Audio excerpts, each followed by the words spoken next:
Welcome to Modern Anarchy, the podcast featuring real conversations with conscious objectors to the status quo. I'm your host, Nicole. I tried to keep her quiet, but she's screaming inside of me. I tried to keep her hiding, oh, shut up. I tried to keep her quiet, but she's a wild, wild woman. Hello, dear listener. On today's episode, we have sex educator and writer Cooper Beckett. Join us for a conversation all about transformative sexual experiences. Together, we talk about the spectrum of non-monogamy, sitting with the scary questions, and having the license to be ourselves. Y'all, that last piece is so key for everything that I am hoping to do with this podcast, and I hope all of y'all feel is that you have the license to be yourself.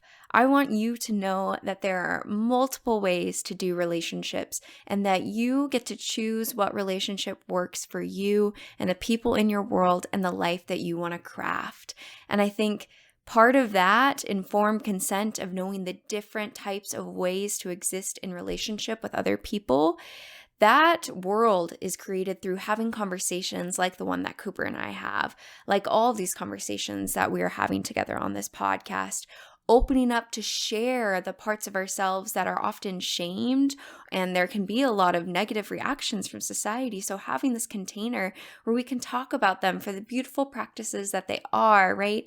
Kink, non-monogamy, enjoying things like pegging, all of these things are wrapped up so deeply in the social taboo of talking about sex and relationships that there's just not enough conversation out there to realize there are multiple ways to be yourself and to be in connection with other people. So wherever you're at on that spectrum of monogamy to non-monogamy to pegging to no pegging, you know what?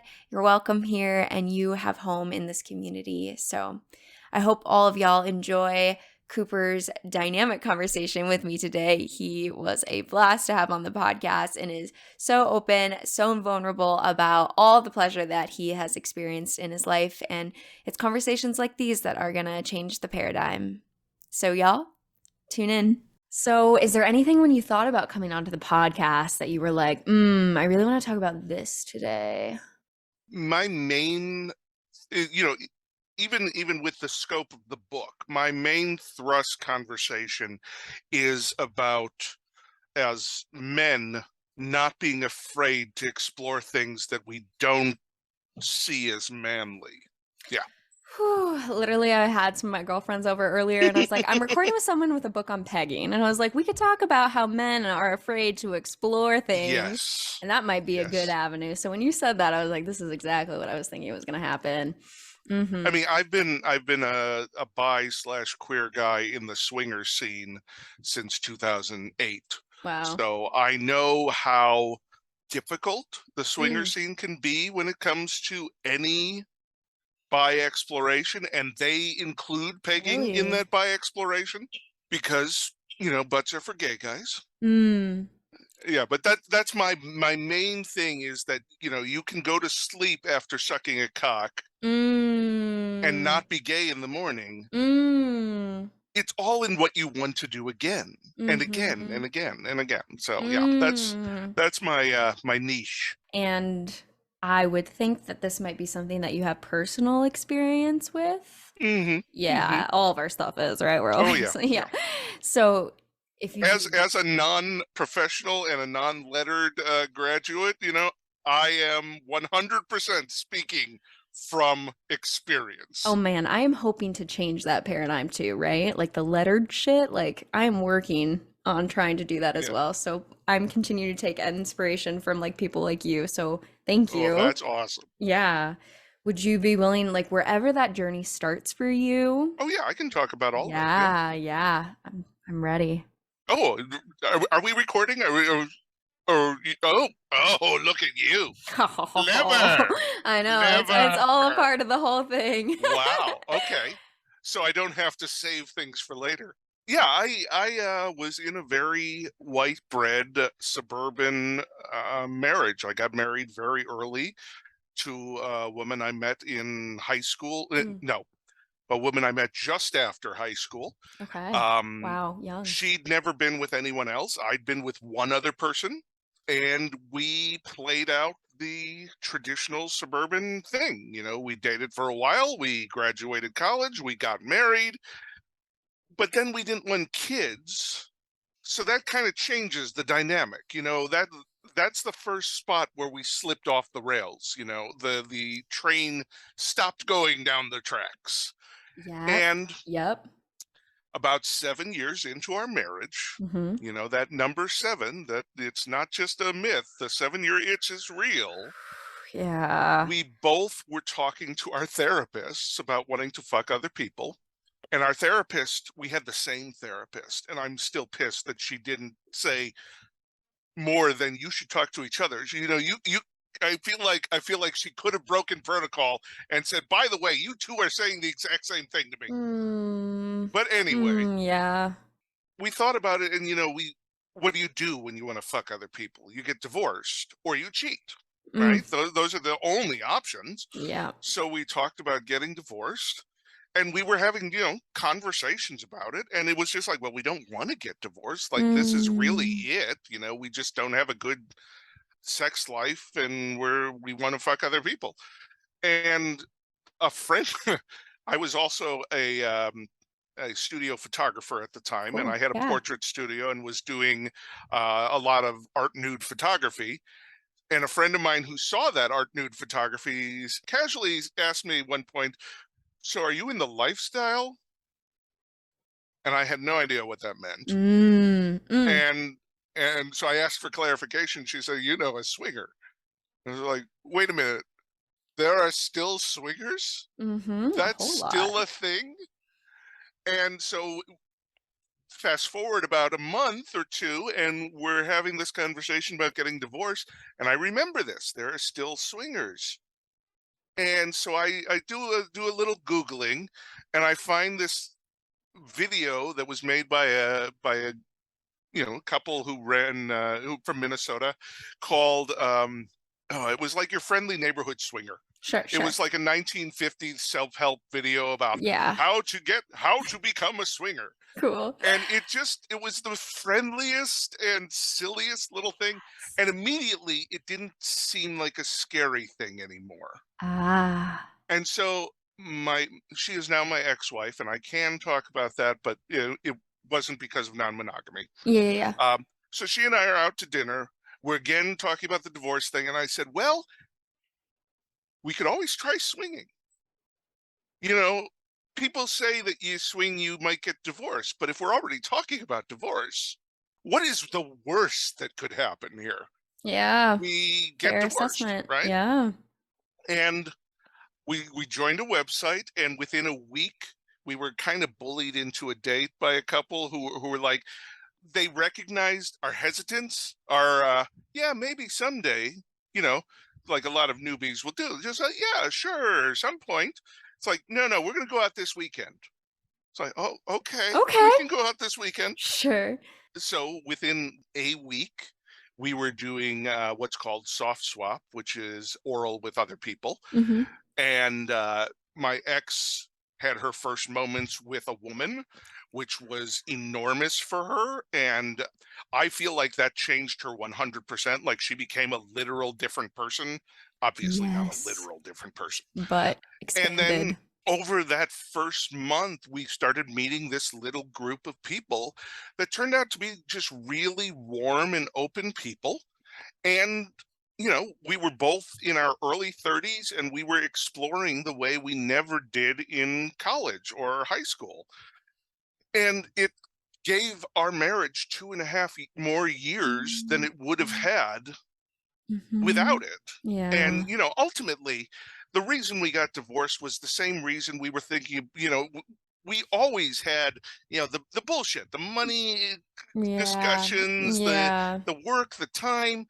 It turns out swinging will only distract you for so long. From the stuff that was already there. So we got it divorced. It was fine. And, you know, since then, I was sort of starting to explore my bisexuality as I went in there, because I did see how dramatically it affected her Oh, exploration. yeah. And I had moments like in high school where I thought I was gay because I was interested in not really guys, but I was interested in cock. Mm-hmm. Yeah. And the only reason you'd be interested in cock is because you're gay, of course. So that's the loop that was Mm-hmm. playing in my head. Mm-hmm. Mm-hmm. But it was really hard to find people who were interested in that in swinging. In fact, our first couple, when I put bi-curious on our profile, said, "You're probably not going to want to put that on there. You will Oh, limit the people who will respond to you." I was like, "Oh, I see. I see what we're doing here." Yeah, interesting. Expanded to a point, but not fully. exactly.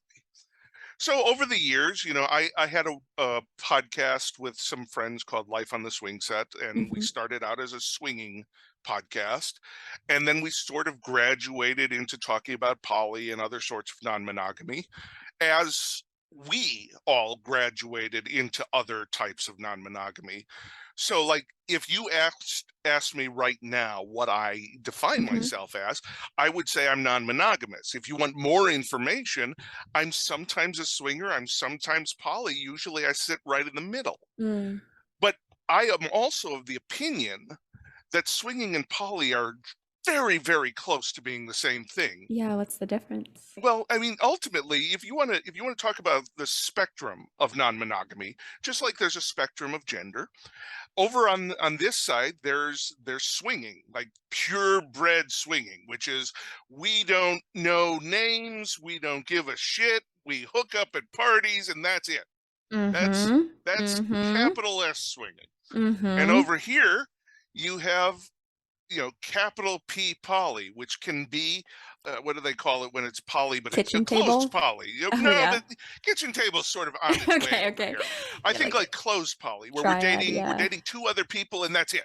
You know, Mm-hmm. Mm-hmm. Mm-hmm. and but ultimately, when I started meeting more and more people, and as our podcast grew, we would go to conventions and we would just talk to you know hundreds and hundreds of people in non-monogamy.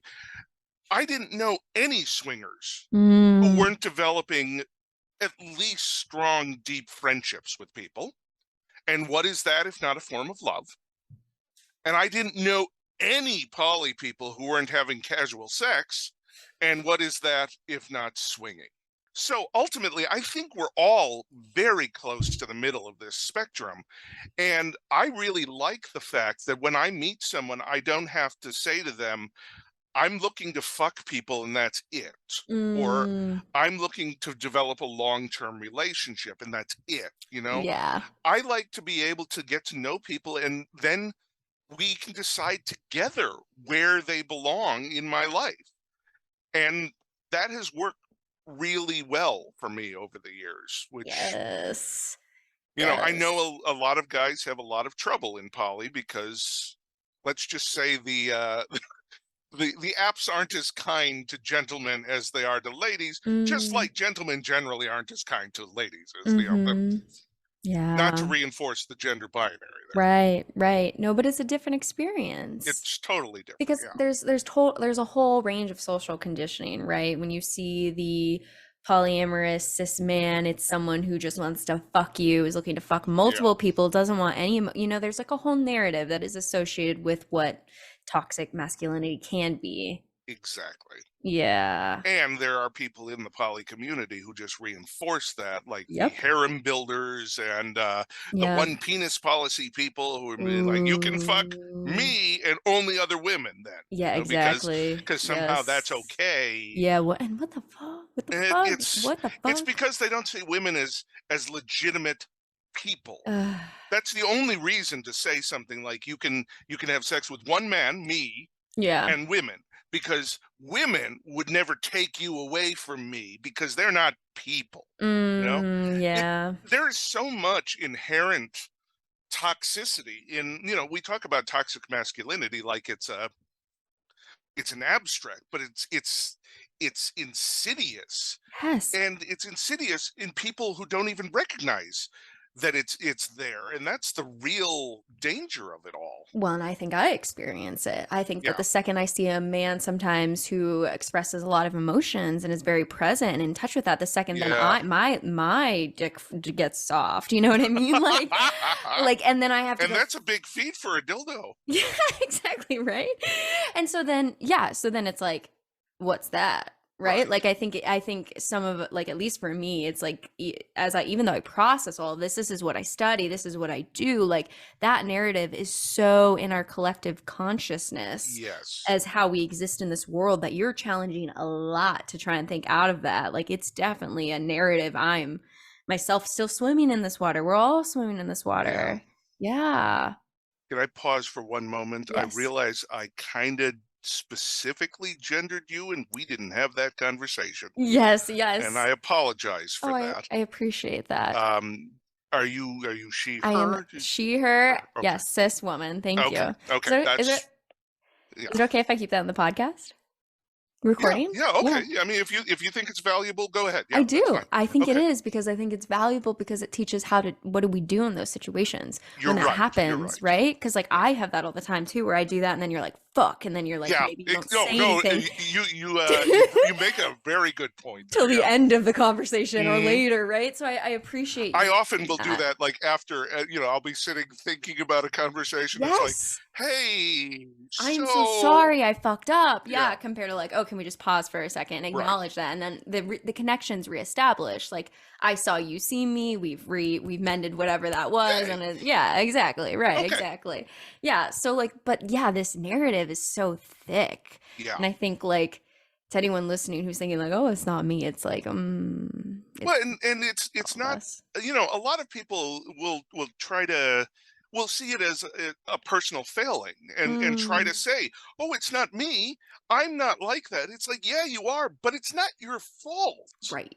The reason we feel this way is because I rewatched the Bill and Ted movies last year because the new one came out, and I was really excited about the new one. I love the old ones.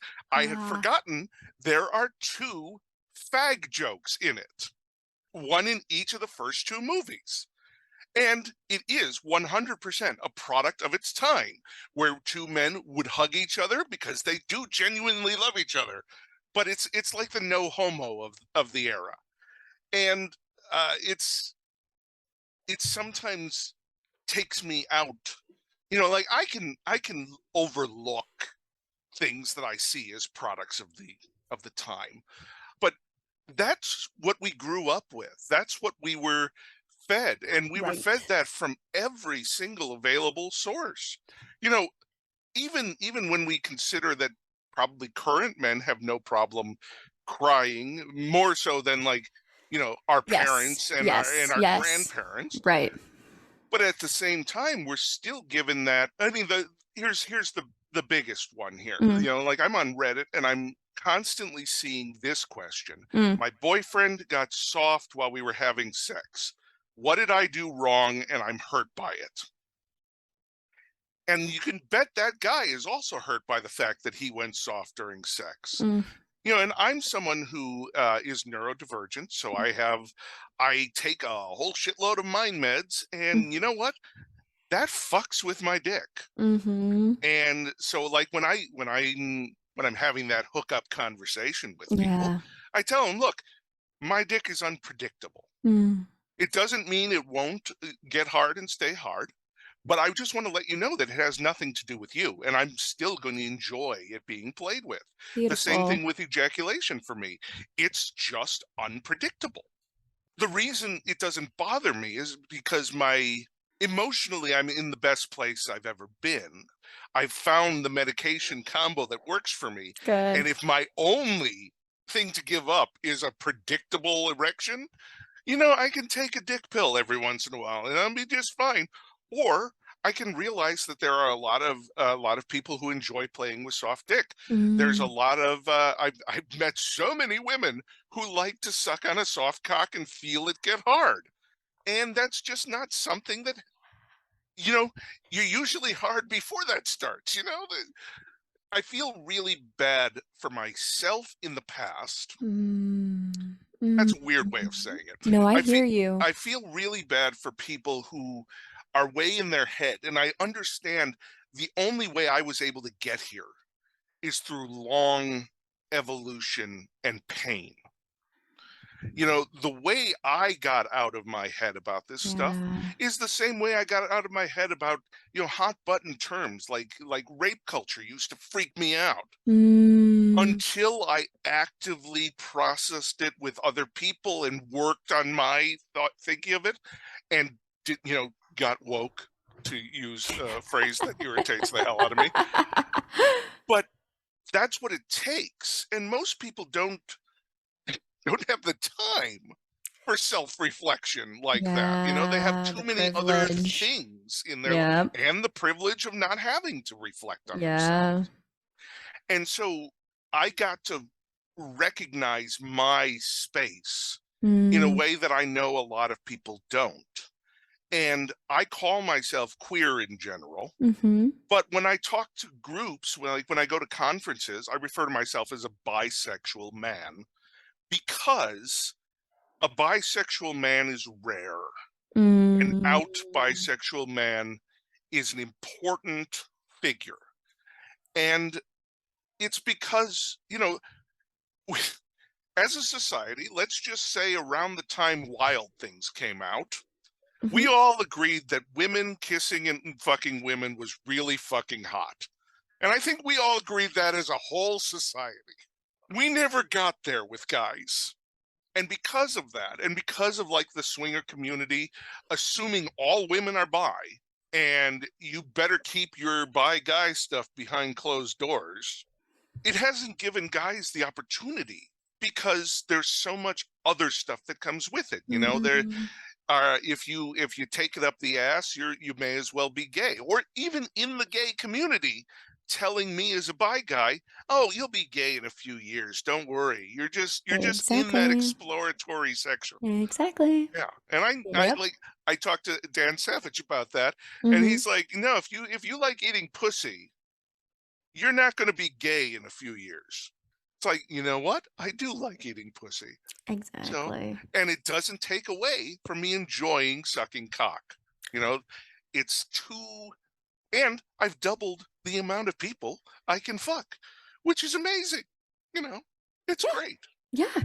Yeah. I feel like I'm filibustering you. No, I mean, I feel like I'm holding a container for a very important conversation. Good. I think what you said is so spot on, that there is not a lot of space for a bisexual man, because exactly what you were saying.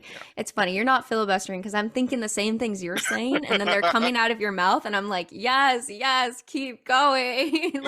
Because yes, that's exactly what I was thinking, was it's the no, you just don't really know that you're actually gay. Yeah. That's exactly what came to my head when you said that. And it's awful that that's a thing, because bi women have the same shit coming from lesbians. It's just a little different. Yep. You're not really into girls.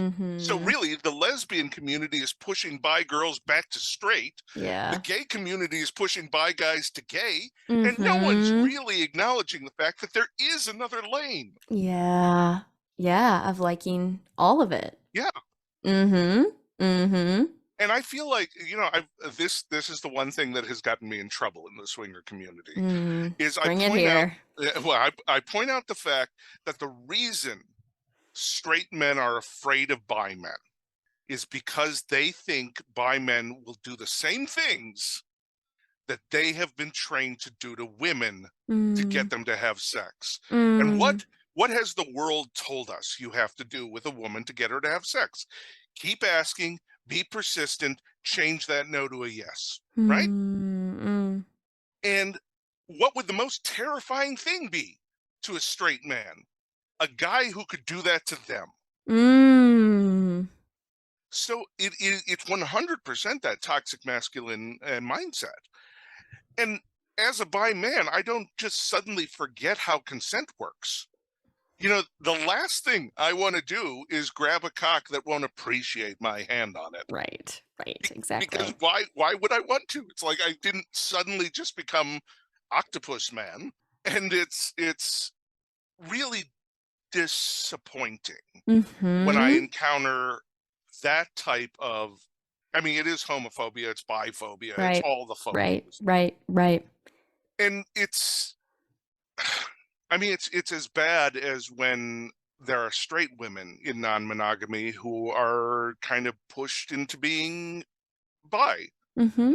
You know, they don't deserve to have to do anything they don't want to do. Right. So I think the biggest lesson that we've learned about gender needs to be applied to sexuality and needs to be applied to swing is that the vastness of this spectrum is what makes it amazing.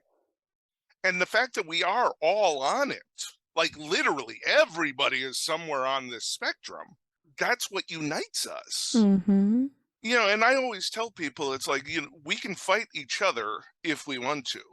But the thing is, the others, hate us, all of us. Mm-hmm. And they're louder and they're more powerful than we are.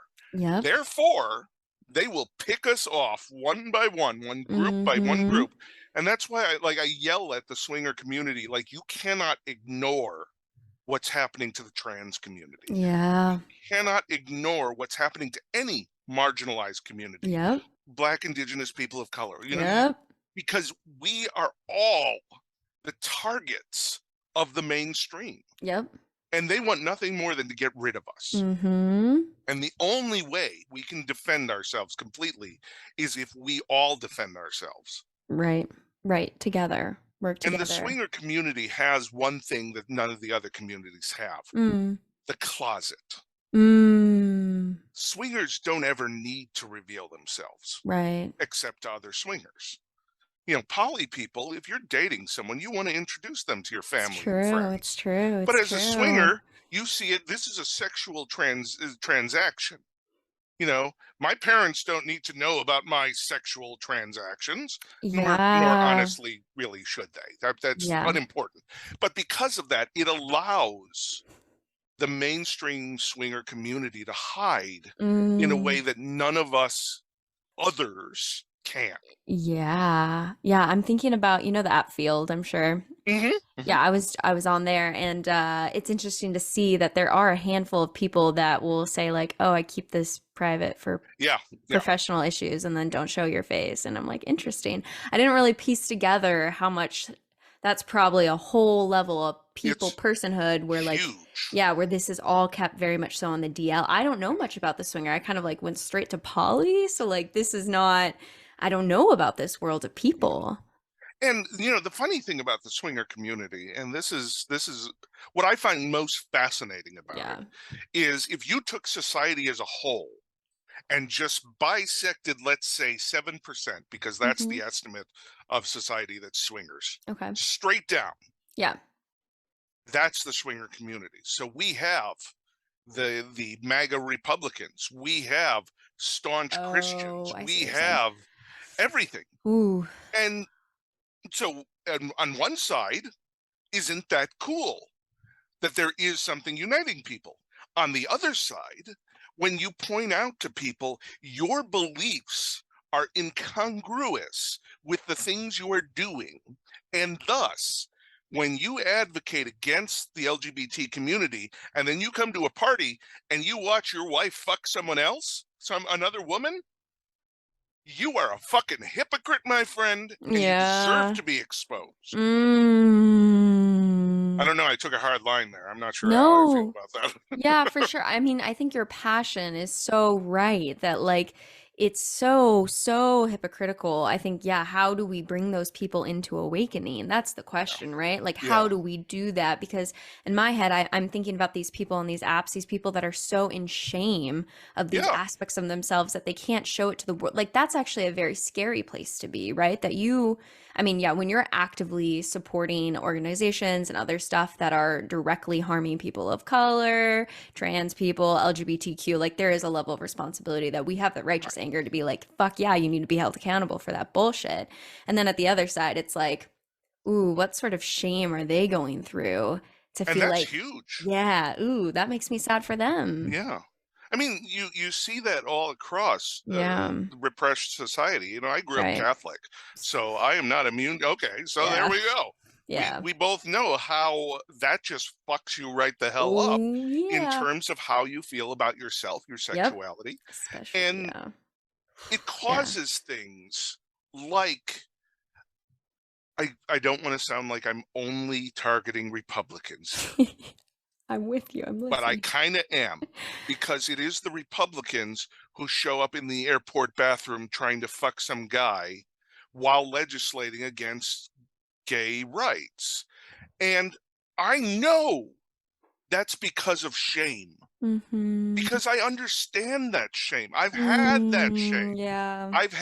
I'm on a chat room talking to some guy until I have that moment of clarity that freaks me out, and now I'm not talking to that person anymore. You know, I get it, but at the Yeah. same time, it needs to be forced out. We Yep. need to expel Yep. that demon of shame, because Yes. that is actively Mm-hmm. ruining Mm-hmm.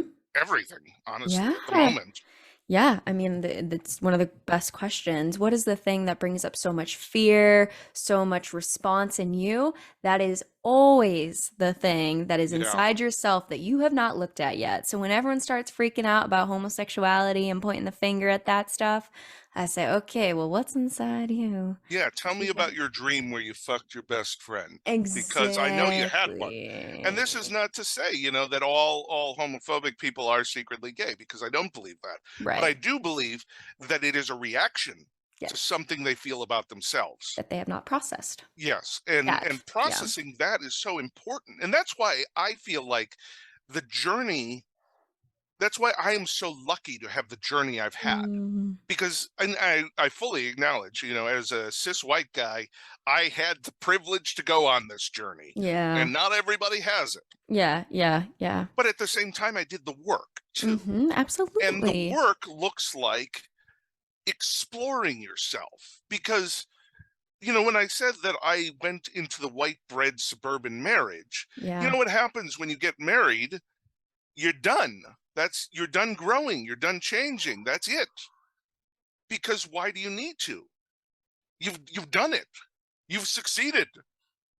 And I thought I was done as a somewhat shamefully interested in dick suburban white guy. I thought that was it. You know, I'll just shamefully be interested in dick for the rest of my life.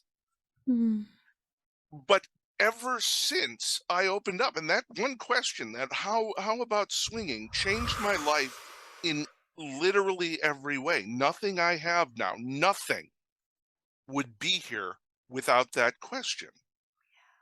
Yep. Because everyone I've met, everyone in my life, every friend I have, my partners, everyone came from that decision. And it just takes a willingness to strip yourself bare and look at the things that might terrify you. Because I was terrified I was gay. Mm. And not because I didn't want to be gay, but because what if I was so wrong about myself? What if I thought I was straight forever, but was Mm. really gay? That just fucked with my head. Oof. Yeah, Yeah. That's a scary question to it is. ask. Yes. And we need to sit with those scary questions. Mm-hmm. And when I talk about, you know, pegging is sort of like the gateway to that discussion, It totally is. I see where you're going with this. because Yeah. pegging is a thing, you know. Well, to define pegging, pegging is it was traditionally a woman with a strap on fucking a man. We have sort of expanded that to be anyone with a strap on fucking someone in the ass, because we want to be super inclusive. Mm-hmm. The key, though, is it's often a role reversal. You know, men are used to fucking and women are used to being fucked. And that's not to even get into the things like top and bottom, dom and sub. It's the role reversal of simply changing that status quo, because, you know, I've been married. a lot of times you just do the, you know, missionary position until you come and then you go to sleep. That's not only bad sex lives, that's most sex lives. So any upset of the status quo is going to change your perception. Yep. And the biggest question I get, you know, we get whispered this question, but what if that makes me gay? And it's like, well, first of all, nothing will make you gay. Either you're gay or you're not, you know, and at the same time, you may be further down that spectrum than you thought you were. Right. But you're not going to just suddenly, you know, have a dick in your ass and be like, oh, I'm gay. Right. And if you do, wouldn't that be great? Because you realize something fundamental about yourself. Yes. That you're gay. Because if you are gay, you should be gay. You would want to know. Yes. Yeah. It's so important. Yeah. But, you know, everyone who's afraid of this, like as a bi guy, I tell people, you can suck a cock tonight. You're at a party with guys, and there's a guy there, and he's like, oh, that's a pretty nice cock. What would happen if I sucked it? You know what? Nothing. Unless you suddenly change your entire perception of your sexuality, nothing. You can suck one cock in your life and never again. Or you can realize how much you like doing it and now have a new, awesome, sexy thing you can do. It's just we're hardwired to be afraid to explore this shit. Yeah. And that's what's really sad, because the butt, to anyone who has explored it, is one of the most awesome, sensitive parts of the body. And believe me, as someone who's had a prostate orgasm, I'm going to wait for that bus to pass. As someone who's had a prostate orgasm, I can tell you it is amazing to be able to come over and over and over and not have to worry about, one, ejaculation, and two, the awful moment of clarity that comes after ejaculation. You know, and I see this on Reddit all the time. It's like, because we are hardwired to be done after ejaculation. You're supposed to go to bed so you can wake up the next morning and go out and hunt the mammoth. That's what happens after you ejaculate. And because of that, like, I personally, I don't want to speak for everyone, but I, you know, if I'll be jacking off and come, and then it's like, well, I probably never need to do this again, because I feel like in that moment, satiated. I never ever need to come again, because there's something weird in our DNA that does that. And I feel like there's a similar thing that goes along with butt play. You know, I've had situations where I've enjoyed thoroughly being fucked in the ass, but then had a weird level of shame crop up. And not because I've ever thought anal sex is bad. Right. It was almost like it was ingrained. It was a deeper thing. And in talking to other men who enjoy butt stuff, I'm not alone there. That happens. And we don't know why that happens. You know why? Because no one fucking does any research on fun sex. They only do research on, you know, this sex will damage you. You shouldn't do it. But they're never putting any money toward the prostate being a place of pleasure. Right, absolutely. Well, I like to call this some real feminist research over here. I bring people on that come over and tell me their truth, and I share it with the world. So you tell me exactly how good that orgasm felt. It lasted for 55 minutes. Wow. Admittedly, I have not had one like that since. Yeah, tell me about it. Well, and let me ask you, if this is okay, do you have squirting orgasms? I have, yes. Okay. Was it difficult for you to have your first one? Yeah, then sure. After that, was it easier and easier? I haven't explored it as much. So in some ways, no, I haven't explored it. I've had those few times and haven't explored it again. So what this is just my observation as a cis guy. I cannot speak for vulva havers or but I have seen people who have their first squirting orgasm and then really go after it, and then it starts to happen not with the G-spot. Like now Yeah, you're yeah, rubbing yeah, the clit yeah, and you're yeah. squirting. Now you're just getting really excited and you're squirting. So I look at that as these are neural pathways being rewritten because your body's like, oh, this feels good and this feels good and they're really close to each other. So let's just connect them. Muscle So I've had memory. the same thing Mm-hmm. with my prostate orgasms. Nice. My prostate orgasms are like a shuddery thing, like I get Ooh. really intensely jittery, Yeah, and yeah, yeah. I'll clench and release and clench and release. Powerful. My current partner, the first time we had sex, she fucked me with a dildo and I had a prostate orgasm and she thought I was having a seizure. She was so freaked out. Call the ambulance. She was about to do it and it's like, no, this is good. This is good stuff. This is what's supposed to happen. No. That's amazing. It's and so now it can happen from any touch. It can happen with a Mhm. blowjob, and because no one's going to tell you what you're having is not an orgasm, right? So there's all this discussion about, can you have a G-spot orgasm? Is that a thing? Is it pee? Is it not? Right. It doesn't fucking matter if it feels good. Yeah, I'm amen to that. Yeah, so I'm having these orgasms, and you know what? They don't need a hard dick, and they don't need ejaculation. And isn't that awesome that I can do it without those things, and then it can just keep going? So anyone who's not trying, like I get it, butt play can be scary, and if your only experience with something in your ass is your proctologist sticking his finger up there, that's not Not a supposed to good feel good. association. Yeah, Yeah. no. Nothing about that is supposed to be sexual to you in any way. So he tries to do it as quickly as possible, and there's nothing good about quick anal. Right. Yes. So I advise people when they're thinking about anal is don't think about being penetrated, because if that's the scary part, that's the scary part. Mhm. What's amazing is you lube up a thumb and just rub it around your anus. It feels amazing. And you do that in combination with a blowjob, you start to make these connections. And then when you feel more comfortable and you're with someone you trust, which is very important, then you move on to a finger, then you move on to a toy.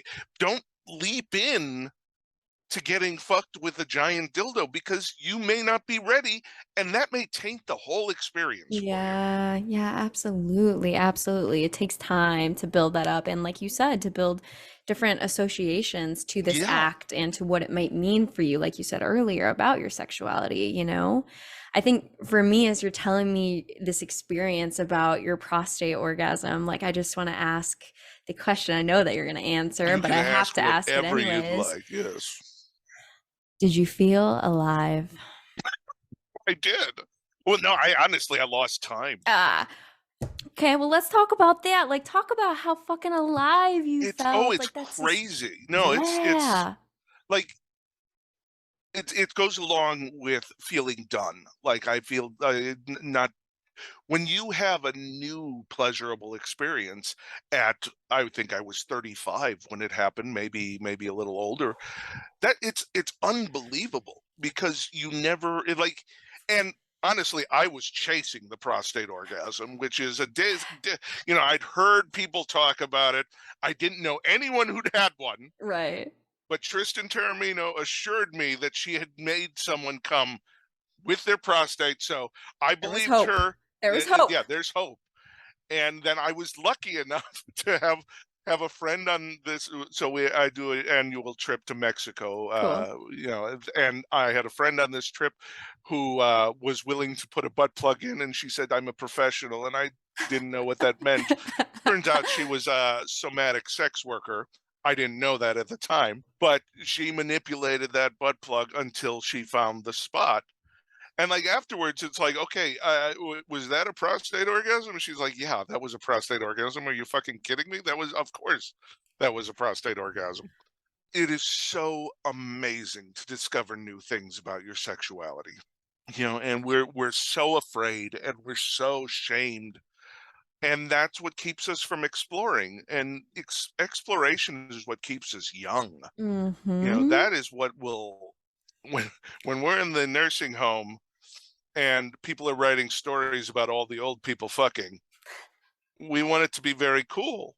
You know, I want to have some old woman fucking me in the ass with a strap on in the nursing home, Absolutely. because otherwise it Absolutely. sounds like a nightmare. Nursing homes, Right. they're Right. just I heard the terrifying. STDs are very common They around there. they are, but you know, at that point you don't care as much, I Yeah, I guess guess. that's true. You're dying, you know. Yeah. It's the go out swinging, you know. Shoot, use protection, everyone. Geez. Yes, 100%. Yeah, but it's I funny. co-sign. Yeah, exactly. It's funny that have that going on them. I mean, I think for me, it's just so like that's such a moment of expansion for you, for Yeah. your sense of self, for your sense of pleasure, for your sense of connection to other people and what they can give you in terms of pleasure. I mean, Mhm. wow, like these are the moments that we feel the most alive, to feel like we're Yes. learning so much more about ourselves, and there's so much that we haven't even like figured out yet. And I would say right around that experience was when I really took a different view of the people around me, the people in my life, and that, you know, I recognize that I love these people I'm around. You know, whether we have a romantic relationship or not, there's love there. Yep. And we need that. We need love, we need affection, we need touch. Yes. And our world has made us, it has made that a difficult commodity because of all that is assumed to come with it. Yes. You know, if you're in the suburbs and you're neighbors with this other couple, you can't say, "Hey man, your wife is hot," because it's a negative connotation. You know, it's like, Right. "Oh, I Yep. want to fuck your wife." Yep. And you might not mean that. You might just want to talk about how sexy that, you know, in this Yeah. great attraction Gratitude. Yeah. it's amazing. And Mm-hmm. so to be able to have relationships like that, and I really found it in the queer community, honestly. Mm, And I say the queer community because I mean literally everyone on that spectrum I was talking about, yeah. and people who even identify as straight but fall into this, you know, bouillabaisse of sexuality, the exploration, because Mm-hmm. they are the ones I want to talk to. They are the ones I want to have relationships with, no matter what kind of relationship they are. Mm-hmm. And they're really the reason I'm no longer actively part of the swinger community, Mm. is because the swinger community doesn't understand them. And I get it. I do. But I did at Naughty in New Orleans, the big swinger Mm-mm. convention. So Sure. it's the biggest swinger thing in the United States. Yeah. Happens every year, about 2,000 swingers in a couple blocks in New Orleans. So I did a class there, which was about what swingers can learn from the LGBTQ community. A lot. And I was surprised the number of people attending, but I got so much pushback from it because I feel like the LGBT community has figured out love better than straight people, because there is so much need for love right now, like with everything that's happening. This is a dark fucking time. And Yeah. the more we love each other and the more we treat each other with love and respect, the better chance we'll survive this. And it's not to say love people who are actively fighting against you. I don't believe in that. Boundaries You are know, healthy. yeah, I have family members who are MAGA people. Thankfully, they're not my immediate family, but I don't want to see them. Mine. Oh, I'm sorry. Oh yeah. I just don't want to interact with them because I don't want to have to tell them I don't want you in my life, because I Yep. will. And honestly, part of I credit Trump with me. So I have two identities here. I Okay. have I'm listening. my non-monogamy persona, my sex educator persona, Yeah. and then I have this is with my parents, friends, I'm this guy over here, okay? Oh, yeah. And when Trump was elected and when all this shit started coming out about the LGBT community and how the restrictions were going to happen, every time something like that would happen, I would post on Facebook, by the way, I'm bi. By the way, I'm non-monogamous.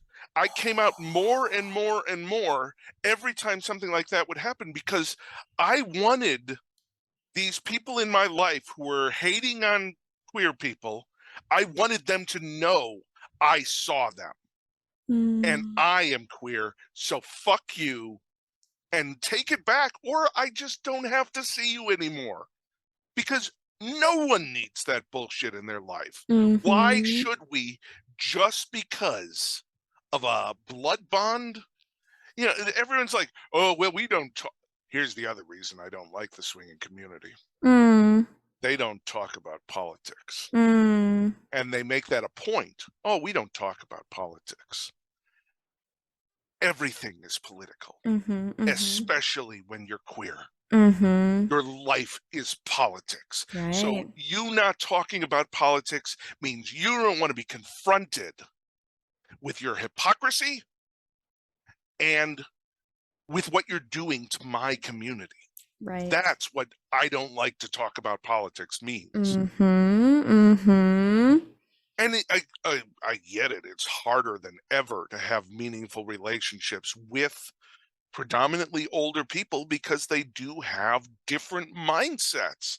Yep. And again, I get it. Yeah. But I shouldn't have to explain to my liberal uncle why it's okay that there are a lot of shows featuring gay people on TV. Yeah. Yeah. But I will.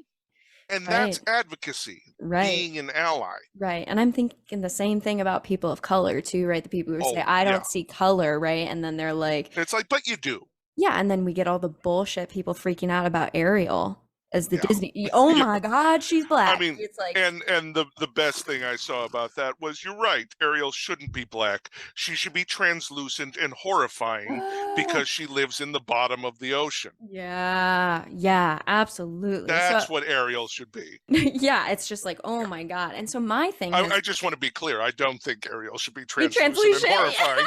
And I think that awesome black girl looks like an amazing Ariel. Yes, absolutely. But it's like these different levels of just like not understanding that by not saying anything, by not exploring this, you're complicit in the same problem, Yeah. and you're continuing to be a part of the problem when you're not looking at that in yourself.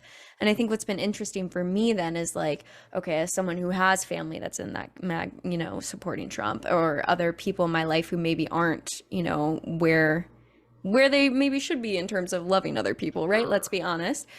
How do we keep those people in our community in a way that I have boundaries, that it doesn't like completely like become this teaching relationship, Right. but also have other people in my community that fill up my cup so that I can pour back into this other relationship that maybe takes a little bit more patience, teaching time? Because the answer is not to be like, I'm not going to talk to anybody in that space, right? Because Right. then and again, saving's not the right word, right? But like, I No, know. it is. It is. It's a fucking cult. It is. Bringing people awake, right? Like just that, at least to these things of supporting LGBTQ and people of color and trans people. I mean, the non-monogamy question, that's for people to figure out on their own and what they want with their life, Yeah, right? And sexuality. 100%. But these basic things that you're not supporting, like we gotta fucking work People are on that. people, and treat them like people. Yeah. Like real people, not commodity people. Right. And so how do we keep those people in community to do that work without it being so much so that we're like, I won't talk to you at all, but like in a way that doesn't. And Well, that's the boundaries. hardest thing, right? Because Yeah. we do. I mean, I'm not going to speak for you, but as a self-proclaimed educator, Yeah. I do feel the call to talk them through and talk them down. At the same time, as a mentally ill person, I need to recognize that I can't talk most of them down, and it only fucks me up when I'm trying, because they're not changing, and I go home thinking less of them, So I totally agree. We need to try. Yeah. But at the same time, we're fragile. You know, Right. where I don't know anyone who's not neurodivergent in some way, honestly. Is that a function of the community? You know, I've often thought about this. Like I know so many people who are non-monogamous, who are queer, who are also disabled and have been disabled for a long period of their lives. And I think about this, it's like obviously correlation and causation are two different things. But if you have a normal life, and I'm using air quotes around normal, Hmm. you are more likely to have a normal adulthood where you'll grow up and get married and have kids and be part of your church and you know, populate the species. That is quote normal. But if you have an abnormal life, and an abnormal life can have any number of factors, it can be about a divorce early on, it can be about a disability, things that take you away from that normal quote track, Mm. you are more likely to look at other options Yeah. because the normal option doesn't feel good to you. It's not enough. Doesn't have Right. enough space for you. Yeah. And I Yeah. think we're seeing a lot of kids, and I say kids meaning young adults, 18-year-old Sure. kids. I say this as an old man. Yeah, yeah, yeah. Uh, they're not doing what their parents did. Oh yeah. I've got so much hope for them. I've got so much hope for this younger They'll be generation. all right, assuming the Woo! world is still Around. here. Yeah, yeah. I hear you. Because they don't even they're not worried about swinger or poly. They're just Yeah. open. Yeah. You know, they're not worried about monogamy because they're just dating. They're just exploring. I know so many young trans people. Why? Because they were given the license to be themselves. You know, and that is the kindest thing we can possibly do, is if people are not hurting other people, and I need to caveat that, to be themselves, to be what they're into, to explore their likes and Yeah. dislikes, To have if they space. are not hurting other people. Yeah. I just keep adding that in because that's an important factor It is. there. It is. It is. Because I've been asked, well, so you support pedophilia? It's like, no, you jackass. I'm That's not sorry the someone even same asked thing. that. Yeah, I know. wow. It's important conversations to be Yeah. having. I think these are important conversations, and I at least am so much so resonating with you. I know for you it was this question of the swinger, right? Do I do Mhm. this? And then this like whole crazy mind fuck of expansion that it just sent Yeah. you on. Woo, I am on that road with you Oh, it's of amazing. polyamory, and it is. Oh, I also have this time where I'm always like, damn, did I take the Matrix? Like, did I open it up? And like, do I kind of want to go back though? Because it's like, it was a little easier back then and there were more Oh yeah, people.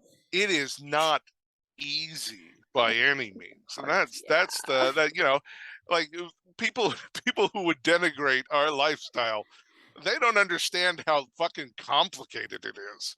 It's not easy just because I can fuck who I want to fuck. You know what that means? You dated people in your life. It's like that, but exponentially bigger. You know? Yeah, and you work on jealousy, and when that Oh shit comes yeah. up, you work on it and you talk about it and And you you talk explain and you talk what and you I talk. need. I have to Yeah. tell you what I need. Maybe that's security, maybe that's more a time, whatever that is. So that is not an easy road, let me tell you. Not at all. To figure it out, what the fuck do I need? You Yeah. know, like that's a whole path and a whole journey I'm still figuring out every day. And I always say to people, you know, if you choose monogamy, that's awesome Yeah, because you absolutely. chose it. Yes, I was truly. monogamous because I didn't Yep. know I had a choice. Yep. And Yep. you don't have to be open forever. Yes. You know, if you go on this journey and you want to have sex with people or you want to have multiple relationships, and then you realize maybe this isn't right for you, you can start shutting that down. That's Yeah, okay. absolutely. It's just make a choice. Be active participant in your future Conscious. rather than Yeah. a passive observer. That's the consciousness of it, right? And being Yeah. able to see that as that there are different options. I have the relationship escalator book over Oh here, yeah. right? Oh I yeah. mean, like that's all of what we've been talking about, where it's like you start on that and then it's like, oh, it means this, and we're doing that, and we're going here, and we're doing this. And like you said, one of the first steps for you was that you weren't going to have kids. That's that right. was And a then big one. right, when you start to add these other things that get off even the relationship escalator of like, yeah, LGBTQ, disabled, trans, like all these other pieces, you really start to ask yourself, well, what does my future look like? And Yeah. there's no other narrative for that. I'm still waiting for my polyamory love story. Okay. I've got some music that I connect to, but where's my like polyamory love story?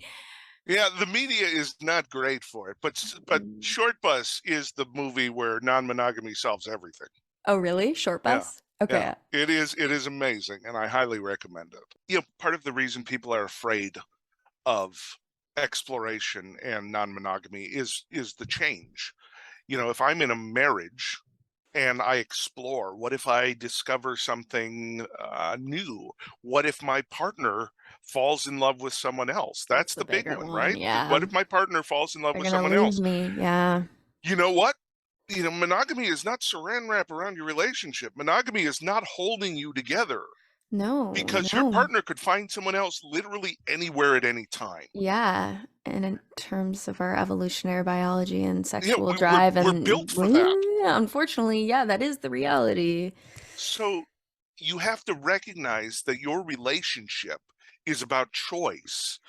You are Yep. choosing to be together, and you're Yep. choosing that every day. Yes. And that's And the beautiful. moment you stop choosing that, maybe you shouldn't be together.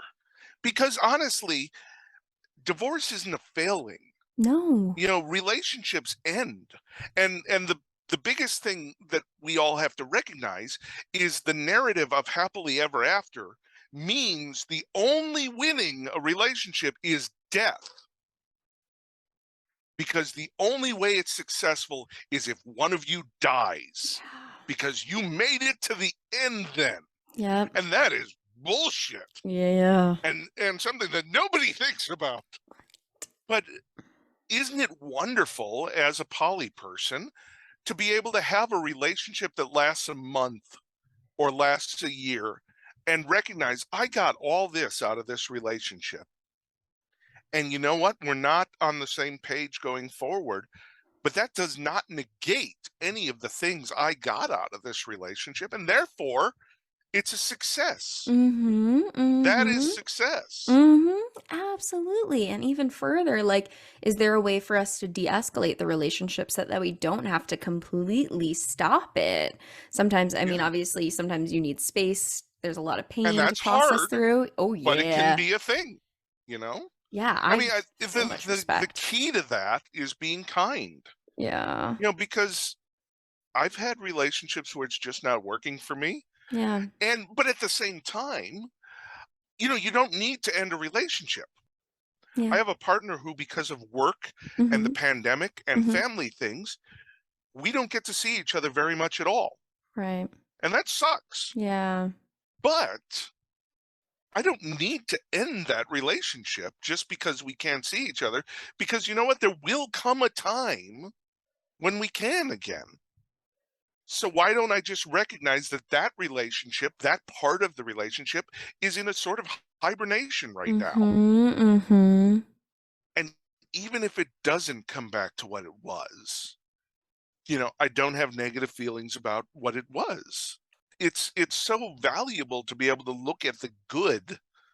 And I understand we are programmed to elevate the bad, Right. to be the, oh man, that was fucking crazy, and that person was a nightmare. Yeah. And It's I've been easier. that toxic It's person easier. too. It is. Yeah. It's much easier. Mm-hmm. And I'm not saying we're all at fault on things, you know, because a lot of people will listen to that as like, but it wasn't my fault. It's like, that's fine. It doesn't have to be your fault. It doesn't make it exclusively their fault. Yeah. And sometimes people are assholes. You know, there is also that. Yeah. Sometimes they're cruel and assholes, and you don't need to love them through that. Like, I'm not Jesus over here saying turn the other cheek. I might be. I'm so sorry. I'm Oh, over are here you? like the hurt people are hurt. Well, it's my psychology nature because I'm like hurt people hurt people. So like No, the asshole is 100%. hurt inside. So like shit, you know, I am kind of there. Well, I'm going with the, for my own mental health. But that's I need to exactly not be around you. boundaries. Yeah. Boundaries. Like, Yes. Yes. boundaries is an act of love. Like, I can see where you're at and you are harming me, and I am no longer going to talk to you Yes. because it is not safe, but I love you and good luck. You know what I mean? Like, I but will yeah, go along. I will go along with that. Yes, I that's will my go inner along. psychology stuff No, for that. I appreciate that. Yeah, but it's so true. I think what you're heading on is this ability to hold multiple layers of reality, right? Like Yeah. it was good and there was pain, you know, and this was a relationship that ended and it was good. And like being able to hold that yes and is a Mhm. completely different paradigm than like they suck, blah, blah, blah, blah. It's like, no, can we be able to sit with all of it? That like they are a human in their own pain too, but I need to have this boundary and Yeah. space, you know? Like, I don't talk to my ex-wife anymore because of Sure. who she is post our relationship. Yeah, and that's fine. But at the same time, I do treasure our Right. relationship. And Right. I see the value that it gave my life. Right. Because again, that question wouldn't have been asked without our relationship. Right. And so it is difficult. All of this is difficult. And all of this requires us to not just be sitting idly. We have to be active, emotionally active. As a person who doesn't exercise, I won't say we have to be active, but emotionally active is essential. Yes. And that emotional activity requires us to ask of ourselves, well, what about this? What about this? And not everything is for us. Mm-hmm. Non-monogamy isn't for everyone. Right. Swinging isn't for everyone. Pegging isn't for everyone. But if we never ask and we never try, we honestly don't know. Yeah. Is it informed consent at that point if you Yeah, don't know? right. I would say it's not. That's why when we do research, we got to tell all the people about the benefits Yes, right. and the risks. Yeah. Okay. Yeah. So I think a lot of what we've gotten from our narrative is this is the risk, this is the bad, but like we've never had a benefit, you know, like, hey, there's this option and it could work for you. Right.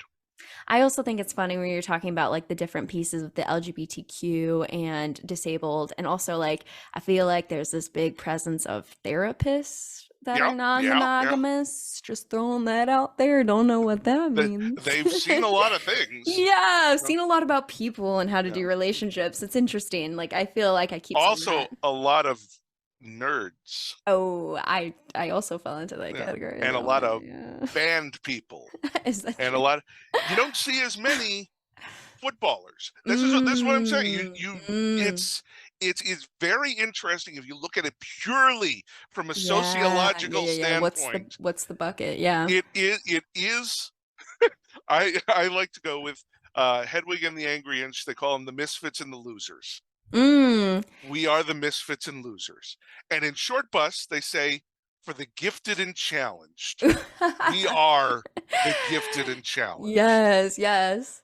And I think acknowledging that we're broken is huge, All of us, yeah. because All of all of us are us. broken Yes. in If many not by ways. society. Right. And we need to recognize that in ourselves because that's how we become.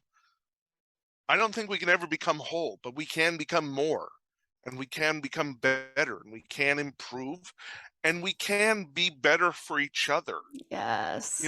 because that's essential, Mm-hmm. and recognizing the growth and change in life is also essential. Like people are different. Like my relationship with my primary nesting partner is different than it was 3 years ago because there was a fucking pandemic. And that changes you. Change is inevitable. Yeah. And So fighting inevitable. against change, you'll never be able to stop it. So Mm-hmm. embracing change and recognizing that we are growing and we're on a path and we'll see where that goes. I think that's the only way to really be happy, like actual happiness. Yeah, I'm thinking about the Buddhist metaphor of, like when dealing with change, right? You're in the river and we're clinging onto this rock. And as we're clinging, we're facing the water coming straight into our face and we're just drowning in it. But we're like, this rock's right here and I'm safe right here. And it just Yeah. keeps drowning in it versus just like letting to go on your back and just swimming and letting the river take you like a lazy river down with Yeah. it, you know? But the thing is, like, it's always like, I want the security because the rock's right here. And man, Yeah, that's what I know. I've held on That's to what this I know. rock Yeah. before, and I'm still Yeah. dealing with that in some ways, right? We all are. So it's like, Oh, how, fuck yeah. how can we let go and trust, especially trust the web of at least for me, that's been my biggest thing, is learning to let go of. I've been struggling with someone who was monogamous. You're hitting me at a really strong point in my life where I'm I hitting understand. this point where non-monogamy is now no longer a negotiable aspect of dating me. Oh yeah, at a certain point, you either are all in or not. Yeah. Okay, well, I hit the all-in moment. I You went hit through the the dark all-in. night of the soul Oh, on that man. journey. And so like learning to let go of that rock of like Yeah. that it's scary to trust that it's gonna be okay. It You is. know? And it will. It will. Yeah. Because we're all looking for the same thing. We're all looking for connection. We're all looking for love. We're all looking to get fucked. You know, we're all Have a good looking for the orgasm same stuff. and Yeah. expansion psychologically Yeah. and to care and have community. I think when you're talking about that bucket, some of the other bucket pieces that I would throw in are like theater people. Notice Oh yeah. that? Oh yeah. And Yeah. then all of my spiritual yogi Oh yeah. tantra Yeah. people like myself. So I think those are the buckets I'm sitting in. So it's been nice to find like your tribe in that too, and even find that 100%. it helps a lot. Yeah. I'm feeling like a good culmination. Do you feel like there's anything still lingering before I come to some closing questions with our time here? I like to hold a little bit of space. I feel like we could talk for a long I time. know. And I feel like, why don't you head to the wrap up Sure. stuff? Yeah. Cool. Well, then the one question that I ask everyone on the podcast is, what is one thing that you wish other people knew was more normal? Oof. I think just questioning yourself. You know, we all are so afraid when we start to question. And that's every aspect of what we've been talking about. When you question, is monogamy right? When you question, am I interested in guys? Am I interested in women? Questioning is not only happening to everybody, but it is important to happen to everybody. And I don't know anyone who hasn't gone through that. And the people who say they haven't, I Have a honestly lot don't more to believe. go. Yeah, and they have a lot more to go. Yeah. So the questioning is valuable. Mm. And the more you write it, it's just that metaphor was perfect for it. The questioning is letting yourself go. And that takes so much bravery. And that takes communication. If you're in a relationship, don't just let yourself go. Communicate about it. Because letting yourself go in a relationship often looks like cheating. And you shouldn't do that. Right. Have the conversation. If your partner does not want to fuck other people and you do, have the conversation. And if you can't come to a decision, get divorced. Split that relationship. Because if you're not on the same page, you should not be together. Right. And if that is a calling to you to get to your deathbed one day and wonder what if is not a good place to be in your life. Never. Unfortunately, that's the really tough reality, is as much as these relationships feel good, if you have that inkling. Yeah. Resentment will only grow if you don't explore that. It's And I see so much of that. Like, again, the Reddit chat rooms are full of this. In the sex room, like, I want to experience something, but I don't know how to, and I'm 60. And you know what? 40 years of not talking about something does not make it any easier to talk about. It was hard with 7 years of not talking about something. 60. Just you need to communicate everything. Yep. And it will get easier to do the more you do it. Yeah, growing those muscles in that. Yeah. Yeah. And that you're not alone in the questioning of this. And Man, is there so much deep work to explore here in terms of the psyche. I mean, this is why I get excited about And sex and yeah, relationships. get a therapist. Fuck. Talk to a therapist and get a good one who's not going to condemn you Yes, 'cause for it's a very real the reality. things you want, because that is a thing. Yes, obviously, if a therapist has a bias towards monogamy and if they haven't checked that on their own, then they can do real harm in the therapy room of making people feel bad to explore these things. So it is a very real reality since all of these things are minority communities. You need to Yeah. have someone who is at least aware of the bias because the bias exists in the culture. And if the therapist has not checked that, then they might be enacting that harm on their clients. 100%. This has been so fun. And I love when I get to I people who agree. are on same wavelengths. It's so Yeah.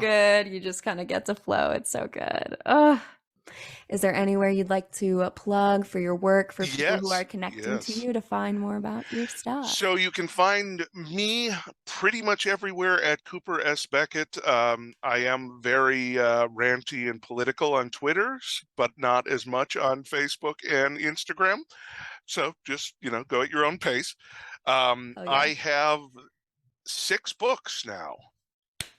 I have Yes, congratulations. my life on the swing set is a memoir of my first 5 years in non-monogamy, and it talks about things like exploring and opening up and the transition between swinging and poly. I have 2 novels about non-monogamy, Approaching the Swingularity and A Life Less Monogamous. If you're a horror fan, I have 2 horror novels about a queer non-monogamous ghost hunter. Yes. And the pegging book is coming out. It's been pushed back a little bit. It's coming out the beginning of November, but you can find that everywhere, hopefully. And it's a very cute little non-threatening book. And you know what? If you've ever considered pegging It's good. and you're afraid to bring it up to your partner, just hand them just put the book on the back of the toilet. Oh my Just God, do that. hold this book over here. What look a at this strange book. topic. Have you heard of this? I heard on a podcast them talking about this book. Here's this book. You say that, but literally my friend before we had this conversation, she's like, I'm gonna take that podcast recording and send it to my partner. I was like, yes. It is the best way to bring shit up without having to address it. Like we in the book we talk about that Broad City episode. I love with Broad the pegging. City. Fuck. Oh, Love it's that show. amazing. It's so good. I And you needed know what's that. great? If you're interested and you show that to your partner, and then at the end you're like, what do you What do you think? think? Yeah, Yeah. exactly. Good little conversation starters. It's great. Yeah. Well, this was such a pleasure, truly. Thank you for coming on. I love this. Yes. I would love to talk to you hours and hours more. Yes. If you enjoyed today's episode, then leave us a 5-star review wherever you listen to your podcast. And if you're a part of the anarchist community, then follow us on Instagram or nominate a guest for the show by sending in a letter to modernanarchypodcast@gmail.com. Otherwise, I'll see you next week.